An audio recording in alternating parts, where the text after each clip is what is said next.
raconté comme ça autant d'histoires et j'ai imaginé autant d'histoires parce que j'ai vécu mon enfance dans un hôpital parce que j'avais des problèmes de santé et en fait je me suis beaucoup ennuyé et pour lutter contre cet ennui, eh ben, je me suis inventé beaucoup d'histoires. Doucement. Ok. Sorry. Nah itu dia menceritakan sedikit historinya ini karena pada saat dia kecil dia itu kebanyakan hidupnya di hospital ya, karena kan ada problem penyakit kayak gitu. Et quand j'étais petit, et moi j'avais jamais pensé faire de la bande dessinée avant parce que quand j'étais petit, mon père collectionnait beaucoup de bandes dessinées. Les dessins étaient tous incroyables, il y avait du Tintin, du Astérix, etc. Et je me disais, moi c'est pas pour moi parce que j'arrive pas à dessiner comme ça. Di rumahnya bapaknya suka koleksi komik.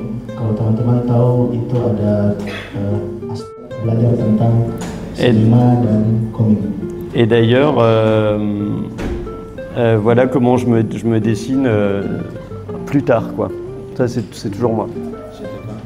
Ça c'était il y a 10 ans à peu près. Ah, oke. Dan ini mungkin setelah dari belajar.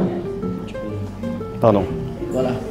Mungkin inilah perbandingan karya dia. Ini katanya dibikin sekitar 10 tahunan yang lalu. Perbandingan karyanya dari pada saat dia masih berumur 19 tahun, 20 tahun. Jadi mungkin sekitar sekarang 2025, ya 2015 dia sudah mulai belajar. Final. Teman-teman bisa lihat. Est-ce que je peux mettre quoi? Voilà. Teman-teman bisa lihat cara dia membuat itu. Yang pertama itu kayak gini. Sebelum ada warna, ya après. Dan setelahnya itu baru dia kasih warna kayak gini. Ça c'est des choses qui sont, contrairement au dessin où je suis à ma table de travail, ça c'est entièrement numérique. Il n'y a pas de papier là-dedans. Jadi pada saat membuat ini semuanya itu digital teman-teman. Dia nggak menggunakan sama sekali yang bisa kayak kertas, krayon apa segala macam. Dia kerjakannya secara digital. Et en fait, quand j'ai commencé à développer et le côté bande dessinée où je racontais mes propres histoires et le côté illustrateur pour la presse, j'ai développé deux techniques différentes. C'est-à-dire que pour la bande dessinée, je suis plutôt à travailler sur du papier et pour la presse, je suis plutôt à travailler sur du digital. Jadi karena tadi dia bilang dia spesialisasinya itu juga di komik dan juga dia kerja untuk press koran. Untuk yang komik dia bekerja menggunakan kertas atau mungkin bukan secara digital. Tapi kalau untuk yang tadi dia bilang bukan yang numerik, dia menggunakan apa ya untuk lukisan yang sedikit besar, akuarel. Donc ça c'est des dessins qui me prennent beaucoup de temps. Il y a beaucoup de détails. 2 à 3 jours.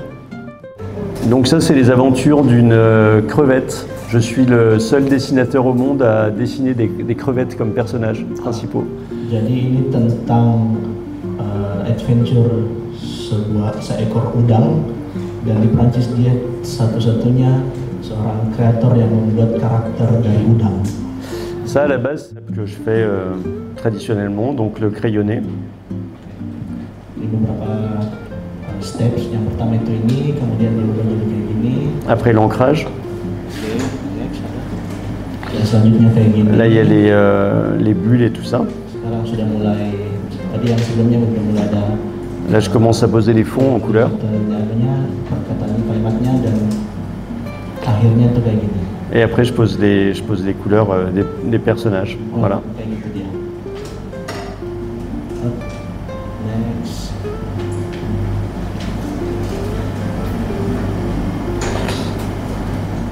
Scan et je les colorie en digital.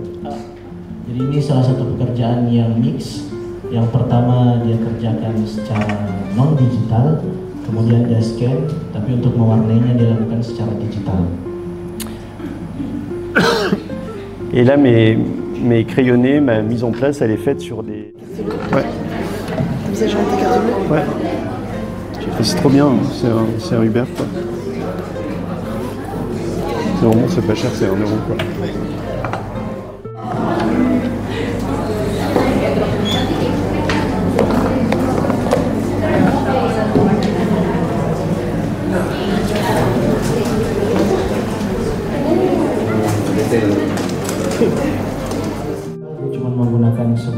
pensil dan juga pensil warna. Tapi untuk pewarnaan semuanya nanti pada saat di digital. C'est parti. Hop. Teman-teman sudah bisa lihat ya di gambarnya, selain cuma dia menggunakan garis, dia juga terkadang suka menambahkan ombre atau shadow, bayangan.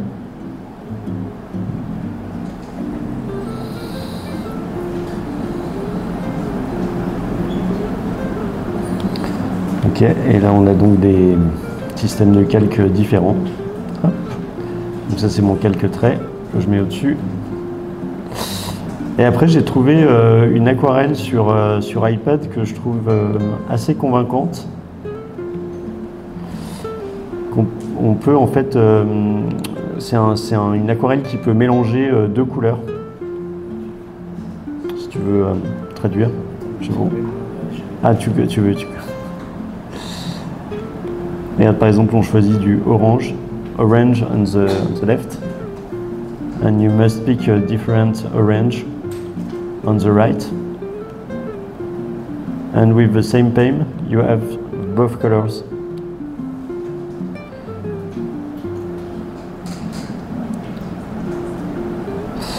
Okay, I show you with this orange and a blue, for example.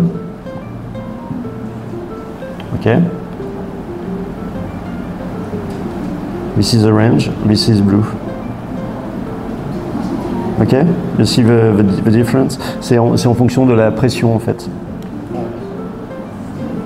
Mungkin kalau teman-teman yang tidak terbiasa pakai iPad, di sini kita bisa menggunakan dua warna, tapi untuk penggantian warnanya itu tergantung dari tekanan pada saat menggunakan pennya. Donc si vous avez déjà fait de l'aquarelle en vrai sur du papier, c'est moins risqué avec l'iPad parce qu'on peut recommencer comme on veut quoi.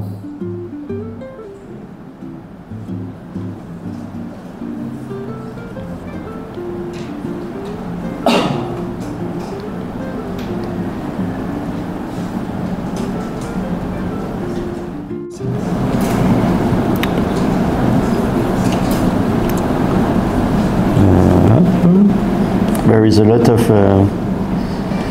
pencil, too much pencil.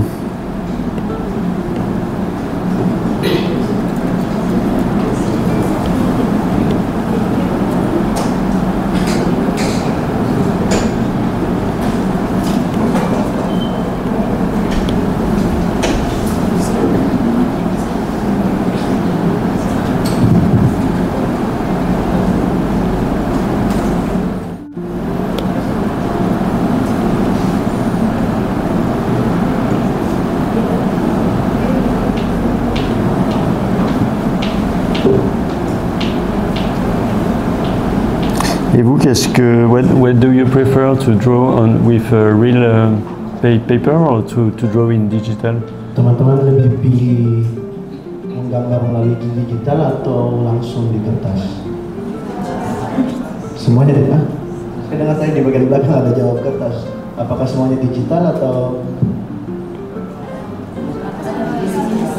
ada plus minusnya berarti? Tapi lebih seringnya di digital atau malah masih menggunakan kertas, teman-teman? Digital ya. Alors? Préfère sur l'iPad. C'est vrai? Sur le numérique. Ah oui. Mais il y a des avantages, il y a aussi des inconvénients. Eh oui. Voilà. Et là, vous avez quoi pour dessiner? Vous avez du digital ou du digital? Ok. C'est vrai, ils ont des... Ah mais oui, ils ont tous des iPads. Avec des crayons, ok. Eh ben, on va pouvoir commencer à dessiner ensemble alors. Qu'est-ce qu'on fait comme... Hein? Ah, ok, vas-y.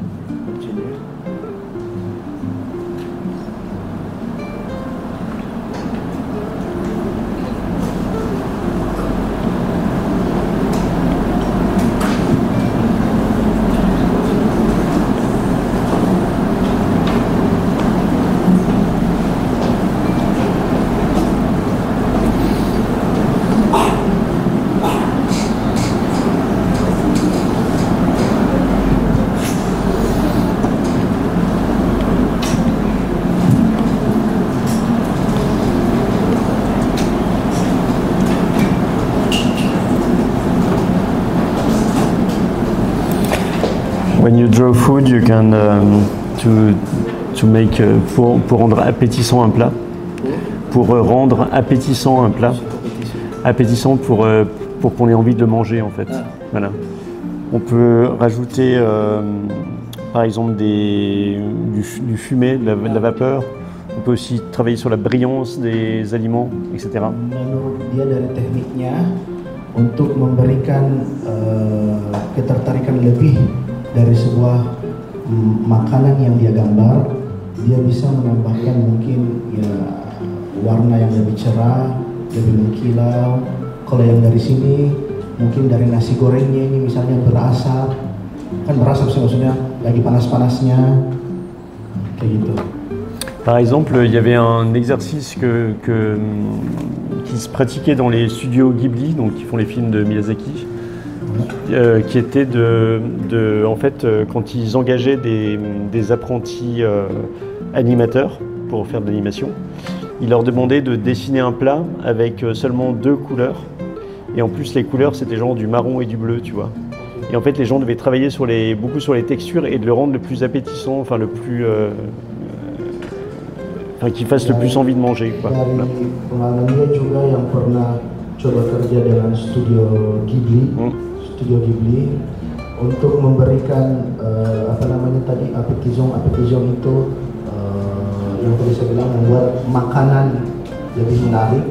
Dia cuma dites menggunakan 2 warna, coklat dan biru, dan bagaimana caranya dari 2 warna itu orang-orang bisa tertarik dengan makanan yang ada di gambar itu.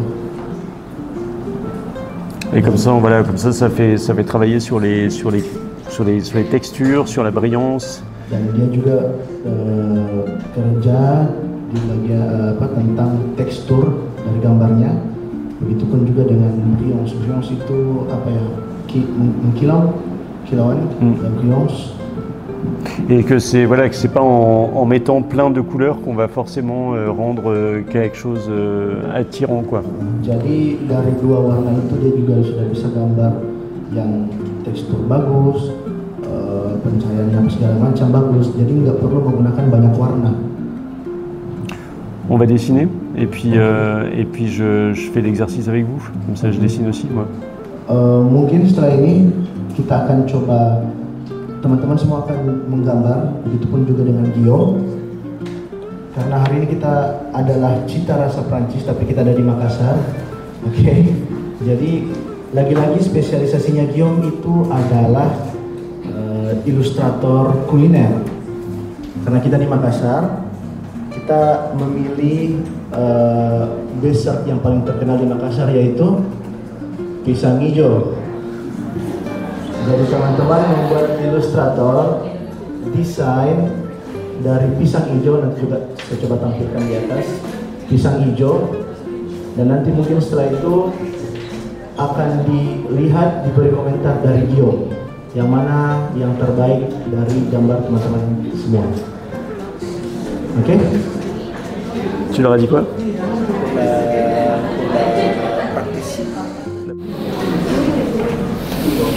Ils sont trop forts. Je te laisse continuer. Ouais.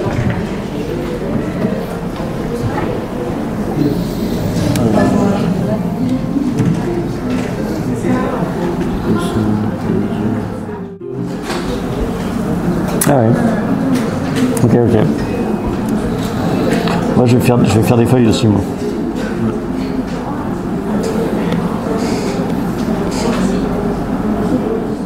Enfin, peut-être, mais là comme ça je connais pas. Non.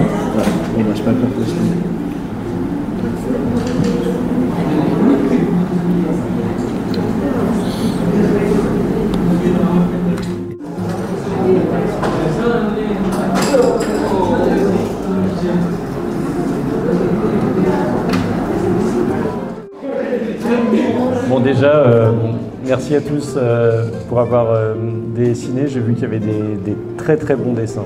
Terima kasih buat teman-teman semua yang sudah menggambar. Tangan buat kita semua.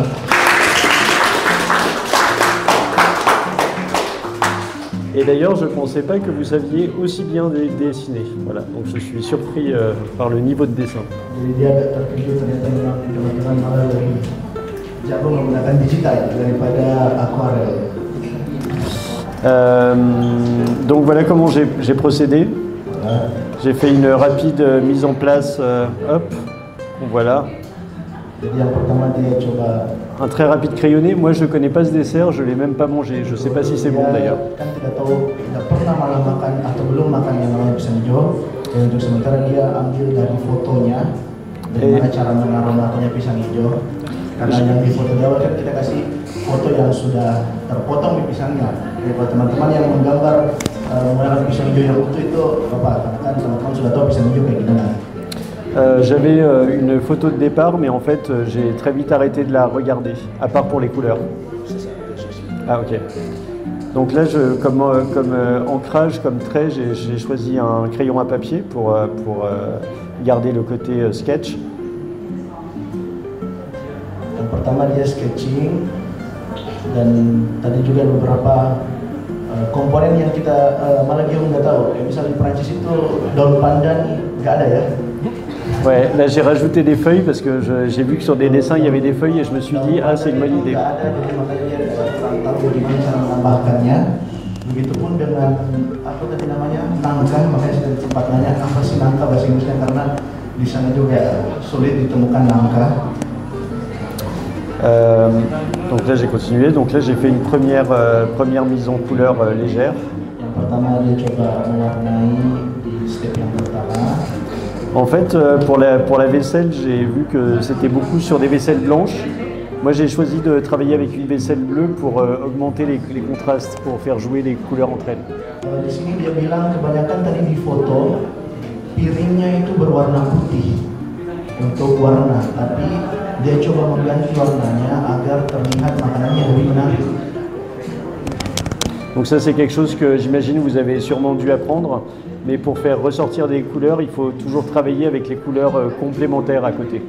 Nah itulah dia salah satu yang dia bisa tunjukkan tekniknya. Kalau dengan menggunakan perbedaan warna bisa menunjukkan tekstur yang lebih bagus sehingga orang yang melihat gambar itu semakin ingin makan makanan yang digambar sama dia.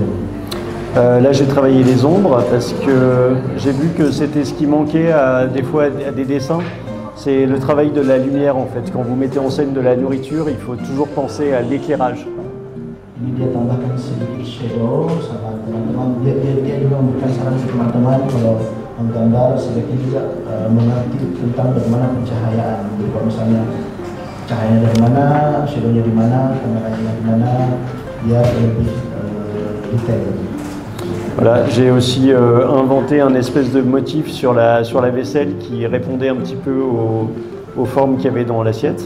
Nah, dia juga menambahkan sedikit garis atau tekstur di piringnya yang menunjukkan kalau itu pisang hijau yang di dalam piring, dalam mangkoknya. Et puis après, j'ai cherché pendant longtemps un fond. J'ai cherché pendant longtemps un fond pour faire ressortir aussi ce dessert, un fond de couleur. Et puis j'ai vu qu'il y en avait un ou deux qui avaient écrit le titre et je trouvais que c'était une bonne idée, donc je les ai copiés, tu peux leur dire.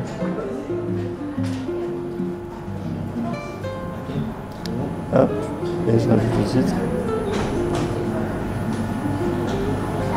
Hop, je rajoute des couleurs encore là comme ça, et voilà. Oke.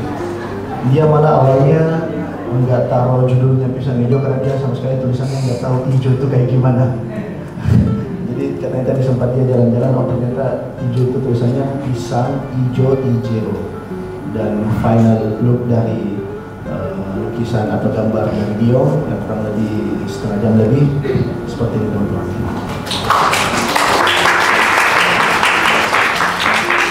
Bravo à vous aussi.